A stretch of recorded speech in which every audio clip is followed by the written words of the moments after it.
Hello students, welcome to our classes. Hello बच्चा party. चलिए आज का क्लास हम लोग स्टार्ट करेंगे।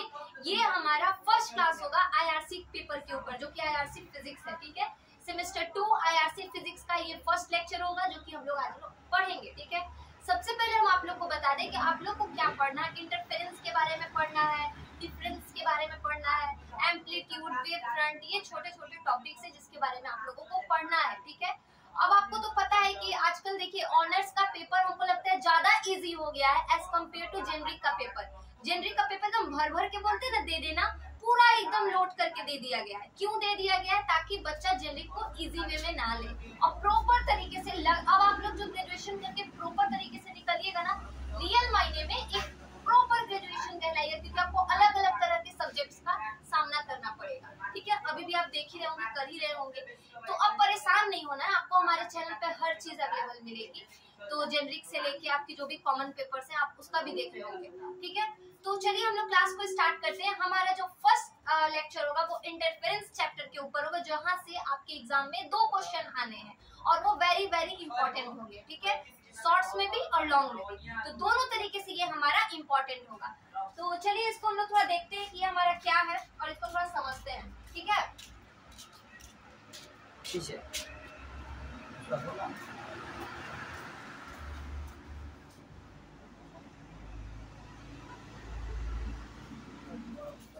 ठीक है, तो हम लोग इसको देखें। ये हमारा आईआरसी फिजिक्स का क्लास है। आईआरसी फिजिक्स है ये, आईआरसी 2 फिजिक्स। ठीक है, आईआरसी 2 फिजिक्स सेमेस्टर 2। ठीक है, तो आप देख रहे हैं ना किस तरीके से हमारा क्लास स्टार्ट होगा। वो हमारा फर्स्ट चैप्टर है, जिसको चैप्टर फर्स्ट है हमारा इंटरफेरेंस।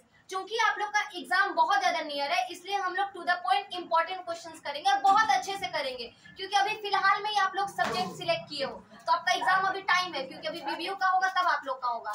मीन्स क्या कि अभी आप लोग फिलहाल सब्जेक्ट सिलेक्ट किए हो, तो अब आपको बहुत अच्छे से प्रॉपर तरीके से पढ़ना है। एकदम परेशान नहीं होना है, एकदम प्रॉपर तरीके से अच्छे से इंपॉर्टेंट से लेके सारे चीजों को क्लियर करते जाना है। ठीक है, कहाँ से क्या न्यूमेरिकल आएगा, कहाँ से कौन सा टॉपिक होगा, वो सारा चीज को हम क्लियरफाई करेंगे। ठीक है, एक चीज और बता दे, सेमेस्टर 1 में न्यूमेरिकल ज्यादा था, इसमें क्या होगा, इसमें थ्योरी ज्यादा होगा, न्यूमेरिकल कम होगा। बट मैम कौन से टॉपिक से न्यूमेरिकल होगा, आप वो बता दो। तो हम आपको वो भी बताएंगे कि किस किस टॉपिक से न्यूमेरिकल आपके एग्जाम में आएगा। और थ्योरी तो है ही, सेमेस्टर 2 में थ्योरी है, न्यूमेरिकल कम है। सेमेस्टर 1 में क्या था, जिनका आईआरसी पेपर था उनको पता होगा कि सेमेस्टर 1 में क्या था, सिर्फ न्यूमेरिकल ज्यादातर था, थ्योरी कम था।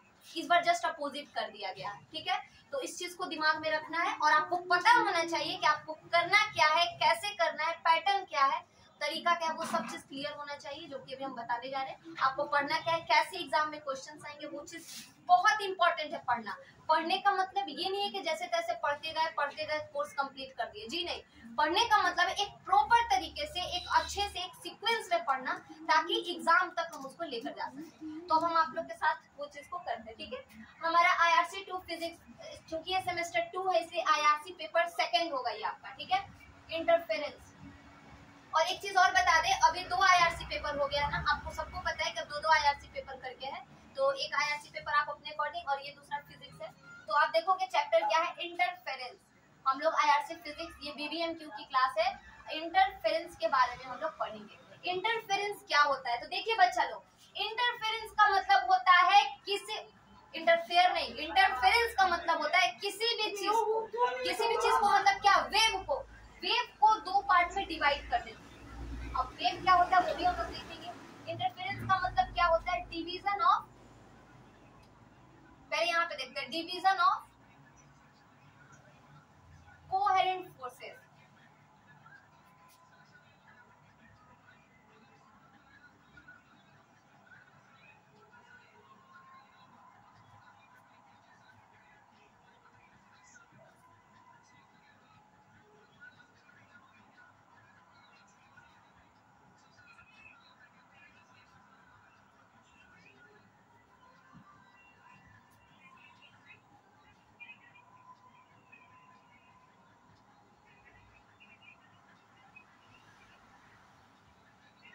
अभी समझना है, सिर्फ हम बताएंगे कहाँ से आप लोग को लिखना है। अभी सिर्फ आप लोग देखिए, समझिए कैसे क्या चीज को करना है। ठीक है, हड़बड़ाना नहीं है। हड़बड़ाइएगा तो फिर बहुत प्रॉब्लम होगा आप लोग को बाद में, क्योंकि पासिंग मार्क्स बहुत जरूरी है, ठीक है। जनरिक बहुत लटका रहा है, इस चीज को दिमाग में रखना है, डरना नहीं है। बहुत अच्छे से प्रॉपर तरीके से जब आपको यूट्यूब पे पढ़ाया जा रहा है तो क्या दिक्कत है, और टू द पॉइंट पढ़ाया जा रहा है तो पढ़ने में। तो चलिए क्या है हमारा IRC to physics interference chapter. यहाँ पे क्या लिखे हम, division of coherent forces. Coherent forces क्या होता है, तो कोहेरेंट फोर्सेस की अगर हम बात करें तो ऐसा फोर्स, क्या मैम, तो ऐसा फोर्स जिसके थ्रू वेव डिवाइड होता है, वेव पर बात किया जाए। हम पूरा डेप्थ में बात नहीं कर रहे हैं, हम आपको इजी वे में, इजी लैंग्वेज में समझा रहे हैं कि कोहेरेंट फोर्सेस का मतलब है सिंपल वे में कि वेव पर काम करना, वेव पर फोर्स लगा के उसको ब्रेक कर देना, वेव पे फोर्स लगा के उस पे काम करना, सिंपल, वेव पे फोर्स लगा के उस पर काम करना, ये कहलाता है कोहेरेंट फोर्सेस। क्लियर है यहाँ तक कि कोहेरेंट फोर्सेस क्या होता है। तो कोहेरेंट फोर्सेस क्या है, तो कोहेरेंट फोर्स मैम समझ रहे हैं हम लोग, ठीक है, कि वेव पे फोर्स लगा के जो काम होता है उसको हम लोग कोहेरेंट फोर्सेस बोलते हैं। बट मैम हम लोग समझे कैसे फोर्स क्या मतलब, थोड़ा सा एक्सप्लेन कीजिए एग्जांपल के साथ कि कैसे समझें कि वेव पे फोर्स लग रहा है। क्योंकि अगर कोई ऑब्जेक्ट रहता, अगर आप कोई ऑब्जेक्ट लेते तो हम लोग समझ जाते हैं इस चीज को कि हाँ इस पे धक्का मार दिए तो आगे पीछे हो गया, बट वेव पे कैसे समझें, इसको थोड़ा सा क्लियर कर दीजिए।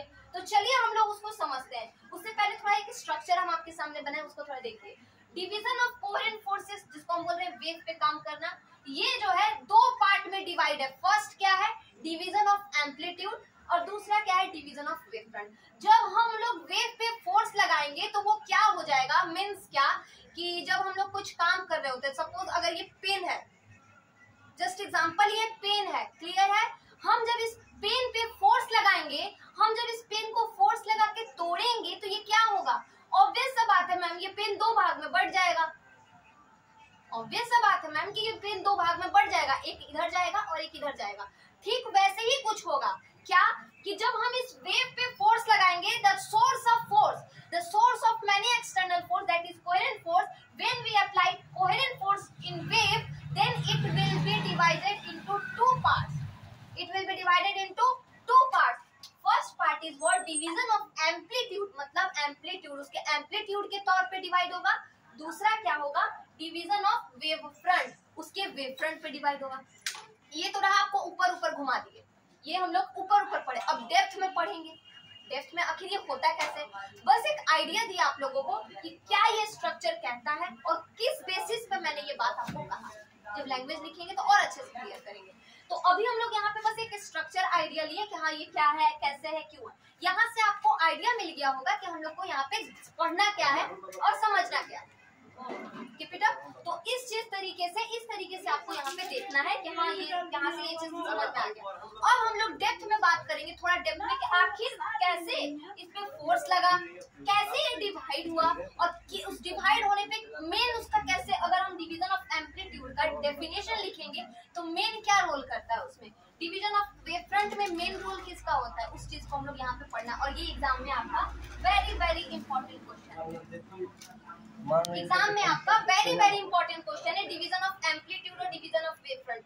डिफाइन लिख लीजिए कॉपी में वेरी इंपॉर्टेंट करके, what do you mean by interference and what do you mean by interference first, and उसी में पूछेगा डिराइव द या फिर give the theory of division of amplitude and wave front. इस चीज को एग्जाम में पूछेगा, तो इस चीज के लिए प्रिपेयर होना है, ठीक है। फर्स्ट क्वेश्चन आपको 12 मार्क्स का और 10 मार्क्स का क्वेश्चन अभी हम आपको बता दें, 10 मार्क्स का आपको अभी बता दिए, तो इस चीज को प्रिपेयर करना है, ठीक है।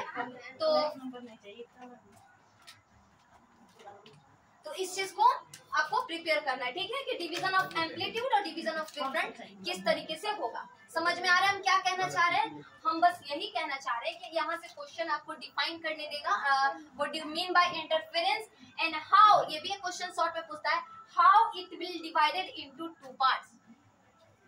समझ रहे हैं ना, how it will divided into two part.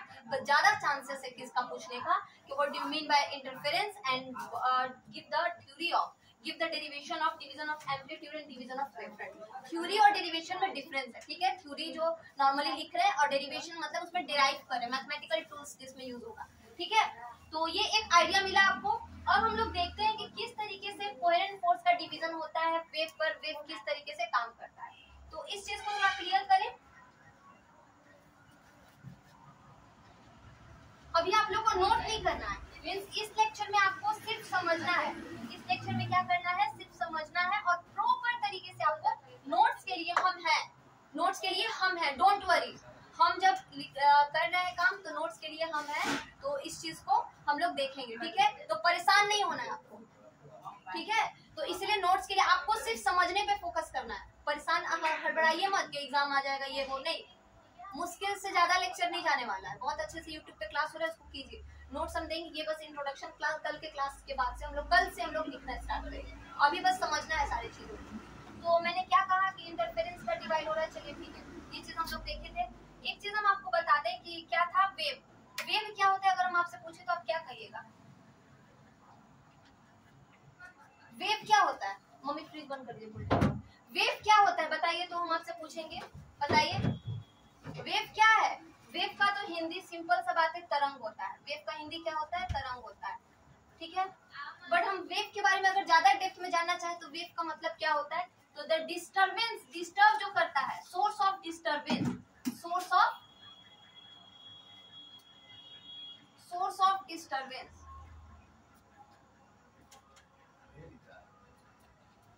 Source of disturbance is called. Simply बता रहे, हम बोले ना कि आपको जो चीज डेप्थ में नहीं पढ़ना है, जो एग्जाम में नहीं आएगा, हम उसको बहुत ज्यादा डेप्थ में नहीं बताएंगे, बट टू द टॉपिक पहुंचने के लिए कुछ कुछ चीज का क्लियर होना बहुत जरूरी है। तो source of disturbance is called wave. इसका क्या मतलब हुआ? तो इसका मतलब क्या हुआ कि वेव क्या है, एक डिस्टर्बेंस का सोर्स है। सपोज अगर आप बैठ के भी मेरा वीडियो देख रहे हो, आपको कोई थर्ड पर्सन, सेकंड पर्सन आके डिस्टर्ब कर दे, तो वो क्या हो गया आपके लिए? वेव हो गया। क्या हो गया आपके लिए? वेव हो गया। बट वो जहां से, जिस डायरेक्शन से आ रहा है, अगर आपको सामने से आके डिस्टर्ब करे तो दैट कॉल्ड वेव फ्रंट। बात करेंगे हम लोग वेव फ्रंट के बारे में, बट अभी सिंपली समझिए कि वेव क्या होता है। तो जो चीज आपको डिस्टर्ब कर रही है उसको हम लोग वेव कहते हैं। जो चीज आपको, जस्ट लाइक पानी अगर फ्लो कर रहा है, एकदम एक सीक्वेंस में फ्लो कर रहा है, और पानी पे सडनली कोई क्या बोलते हैं उसको, तो कुछ तूफान आ जाए तो क्या होगा वहां पे? ये पानी का जो लहर है कुछ इस तरीके से फ्लो करने लगेगा। पानी का लहर क्या करेगा? कुछ अप डाउन करके फ्लो करने लगेगा, जिसके ऊपर वाले पार्ट को क्रेस्ट कहते हैं और नीचे वाले पार्ट को क्या कहते हैं? ट्रफ कहते हैं। क्रेस्ट एंड ट्रफ में जो हमारा वाटर का फ्लोइंग है वो फ्लो करने लगेगा। मीन्स क्या कि अभी जो पानी है वो सिंपल फ्लो कर रहा था, जैसे पानी में तूफान आया, मीन्स जैसे उसमें वेव आया, क्या हो गया? वो पानी का रास्ता डिस्टर्ब हो गया। तो क्या समझे आप यहाँ से आप ये समझे कि ma'am wave is a disturbance.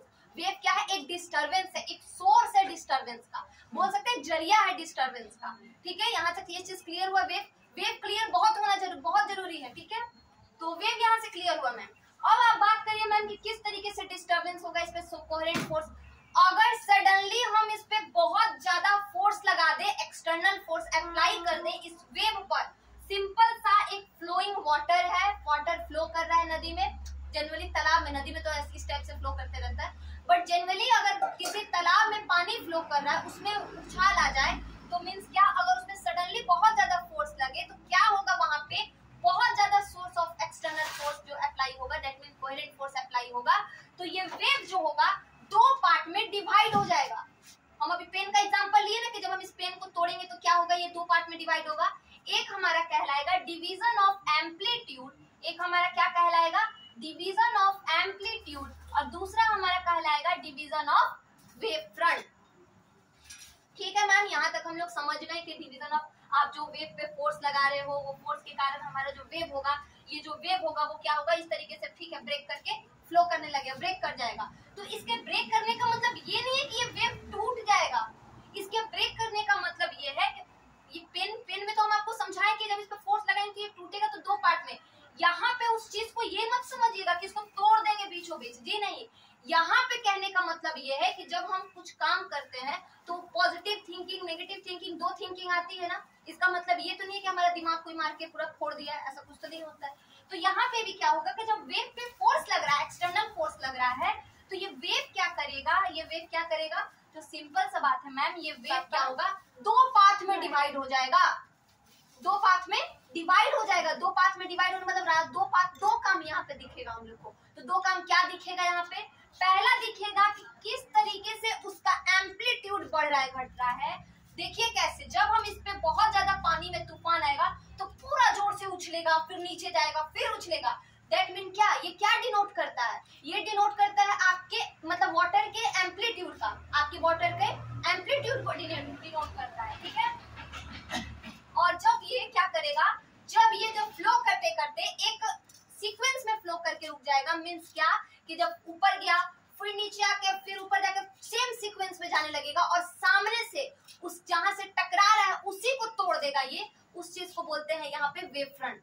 समझाएंगे वेव फ्रंट क्या होता है, पहले डिवीजन ऑफ एम्पलीट्यूड को क्लियर कीजिए कि डिवीजन ऑफ एम्पलीट्यूड का मतलब क्या होता है। ये तो मैम आप कह दिए कि ठीक है वेव में जो है बहुत ज्यादा ऊपर नीचे जाएगा, तो ये ठीक है। आप कभी रिफ्लेक्शन रिफ्रैक्शन पढ़े हैं, लाइट में पढ़े होंगे, तो एक चीज याद रखिएगा कि लाइट में अगर हम आपसे बात करें कि लाइट में आप लोग पढ़े होंगे ना रिफ्लेक्शन और रिफ्रैक्शन को, तो लाइट की अगर मैं बात करूं कि रिफ्लेक्शन और तो आपको हम थोड़ा बता दें कि अगर नॉर्मल पाथ पे लाइट आ रहा है और वापस चला जाए एक नॉर्मल क्रिएट करते हुए, तो यहाँ पे जो प्रोसेस होगा इंसिडेंट रे और रिफ्लेक्टेड रे, ये ओवरऑल ये कहलाएगा आपका रिफ्लेक्शन ऑफ लाइट। क्या कहलाएगा, लाइट रिफ्लेक्ट करके नॉर्मल पाथ पर वापस चला जा रहा है और जब नॉर्मल क्रिएट कर रहा है तो that process what, reflection of light. क्या हो रहा है, रिफ्लेक्शन हो रहा है।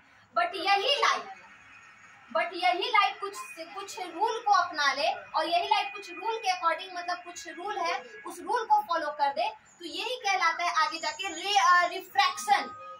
क्या कहलाता है, रिफ्रैक्शन, जो कि कुछ इस तरीके से होता है। यहाँ पे हुआ, फिर अगर ये जहाँ पे जाएगा फिर यहाँ से स्टार्ट होगा, फिर अगर यहाँ पे आए तो फिर यहाँ से, इस तरीके का जो सीक्वेंस होगा, मींस क्या इसमें स्टॉप नहीं होगा, वन बाय वन चलते चला जाएगा। तो that overall process is called refraction, ठीक है। तो लाइट में भी कुछ ऐसा ही होता है। अभी हम क्लास ले रहे हैं ना आप लोग के सामने, मेरे सामने ट्यूब जल रहा है, वो ट्यूब क्या हो रहा है, वो ट्यूब आ रहा है वो ट्यूब मेरे फेस पे आ रहा है, मेरा फेस से आपको दिख रहा है, ठीक है। वो क्या हो रहा है, ट्यूब का लाइट मेरे फेस पे आ रहा है, मेरे फेस से आपको मेरा फेस दिख रहा है, मींस क्या कि लाइट रिफ्लेक्ट कर जा रहा है, ठीक है। और वापस से फोन से भी लाइट कहीं पास कर जाए तो ये प्रोसेस कहलाएगा रिफ्रैक्शन, रिफ्रैक्शन कहलाएगा। रिफ्रैक्शन क्या कहलाएगा, रिफ्रैक्शन। फिर से समझिए, अगर ट्यूब से लाइट मेरे पे आया, मेरे फेस पे आया, वेव समझना है। बहुत ज्यादा हम आपको रिफ्रैक्शन और रिफ्लेक्शन का बहुत ज्यादा नहीं पढ़ा, हमको वेव पे यहाँ पे किस तरीके से एम्पलीट्यूड और वेव फ्रंट हो रहा है वो समझना है, ठीक है। तो जब लाइट हमारे फेस पे आया, ध्यान से सुनिए, अभी हम आपको कैसे यहाँ पे समझा रहे हैं। जब लाइट हमारे फेस पे आया तो ये लाइट के कारण जो हमारा फेस आपको दिख रहा है, तो दैट मीन ये रिफ्लेक्शन। और फोन के थ्रू भी अगर कहीं और लाइट पास कर गया तो that overall is refraction, means आपकी तक गया, उसके बाद फिर उधर, मतलब लाइट पास करते कंटिन्यू, जिस पाथ पे जा रहा है उस पाथ के साथ लाइट पास करते जा रहा है, ठीक है। तो दैट इज रिफ्रैक्शन। यहाँ पर यही देखना है, और भी ज्यादा डेप्थ में हमको डेफिनेशन को बात नहीं करना है, ठीक है। तो ये चीज आपको क्लियर हुआ। अब हम अगर बात करें आप लोगों से कि ठीक है मैम, यहाँ तक हम लोग समझ गए, रिफ्लेक्शन और रिफ्रैक्शन समझ गए, बट मैम यहाँ पे क्या रूल है वेव में, तो क्यों नहीं रूल है बच्चा लोग। देखिए, अगर हम वेव पे काम कर रहे हैं तो वेव पे जब काम कर रहे हैं तो ऐसे भले जा रहा है हमारा, कुछ इस तरीके से भले जा रहा है, बट क्या हो रहा है यहाँ पे, ऐसे लाइट गया, फिर लाइट ऐसे गया, कहीं ना कहीं नॉर्मल बनाता है। यहाँ पे आप बनाओ चाहे ना बनाओ, वो ऑटोमेटिकली फिजिक्स के अकॉर्डिंग हमें नॉर्मल बनेगा ही बनेगा, क्योंकि बनेगा नहीं तो कोई भी दुनिया का, चाहे वो वेव हो, चाहे लाइट हो, चाहे कुछ भी हो, वहां से वापस वो चीज नहीं जा पाएगा। तो नॉर्मल क्रिएट होगा, फिर नॉर्मल के थ्रू ऐसे जाता है, फिर यहाँ पे नॉर्मल क्रिएट होता है, फिर ऐसे जाता है, फिर नॉर्मल क्रिएट, इस तरीके से वो होते रहता है, ठीक है। तो ये चीज आप देख रहे हो। और जब आप यहाँ से यहाँ तक चला गया, वापस चला गया, तो वापस जब चला गया तो रिफ्लेक्शन, दोनों प्रोसेस यहाँ पे काम करता है। कुछ लाइट पास कर जाता है, अगर मेरे फेस पे आ रहा है तो ऐसा तो नहीं है कि सिर्फ पूरा लाइट फोकस करके मेरे ही फेस पे आ रहा है, मेरे आसपास के चारों तरफ आ रहा है, मींस क्या कि लाइट रिफ्लेक्ट कर रहा है चारों तरफ, लेकिन सिर्फ मेरे फेस पे तो आ नहीं रहा है, चारों तरफ रिफ्लेक्ट कर रहा है। और कुछ मेरे फेस पे आ रहा है, कुछ आपके पास जा रहा है, कुछ उधर जा रहा है, कुछ इधर, मींस लाइट आपका रिफ्लेक्ट कर रहा है। लेकिन आपके पास से फोन से भी अगर लाइट कहीं पास करके चला जाए तो रिफ्लेक्शन हो रहा है, ठीक है। तो हम यहाँ पे क्या कह रहे हैं, तो मैम आप यहाँ पे यही कह रहे हैं रिफ्लेक्शन और रिफ्रैक्शन के बारे में। तो मैम यहाँ पे ये चीज समझा दीजिए हम लोग को कि कैसे डिवीजन ऑफ एम्पलीट्यूड और डिवीजन ऑफ वेवफ्रंट का काम यहाँ पे है। कैसे वेव, तो हम लोग समझ गए कि वेव किस तरीके से जब ब्रेक हो रहा है तो दो पार्ट की, दो क्या दिख रहा है उसमें कंडीशन को, तो मैम समझ गए हम लोग कि एक एम्पलीट्यूड डिवाइड हो रहा है और एक वेवफ्रंट डिवाइड हो रहा है। तो मैम डिवीजन ऑफ एम्पलीट्यूड क्या होता है, डिवीजन ऑफ एम्पलीट्यूड मैम क्या होता है, इसको थोड़ा हम लोग को बताइए। तो देखिए, डिवीजन ऑफ एम्पलीट्यूड क्या होता है उसको हम अगर थोड़ा एक्सप्लेन करें आपको,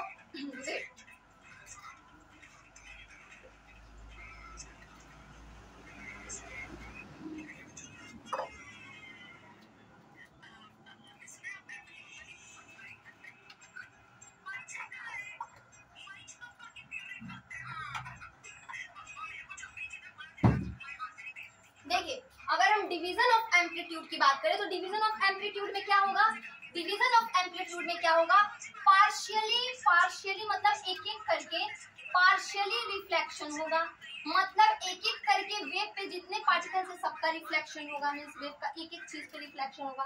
पार्शियली रिफ्रैक्शन होगा, किस बेसिस पे होगा, एम्पलीट्यूड के बेसिस पे पार्शियली रिफ्रैक्शन होगा।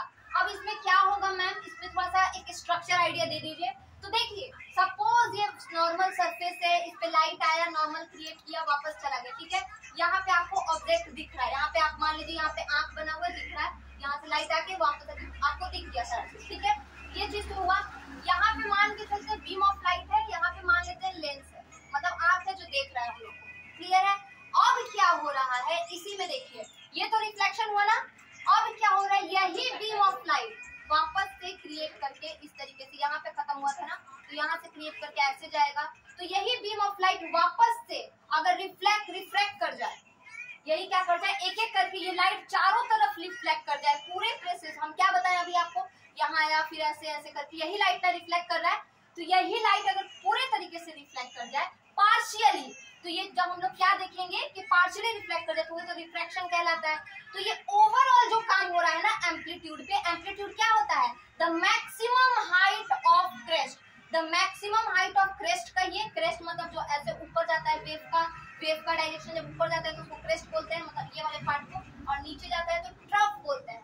तो the maximum height of crest is called amplitude, और एम्पलीट्यूड में जब लाइट रिफ्लेक्ट करके दिखेगा, मतलब जब ऊपर तक जाएगा ना तो देखेंगे लाइट से पूरा एकदम दिख रहा है, रिफ्लेक्ट हो गया, पूरा वापस पार हो रहा है, पूरा दिख रहा है अच्छे से, तो वो बीम ऑफ लाइट क्या होगा, बहुत अच्छे से आपको लाइट वहां पे दिखेगा।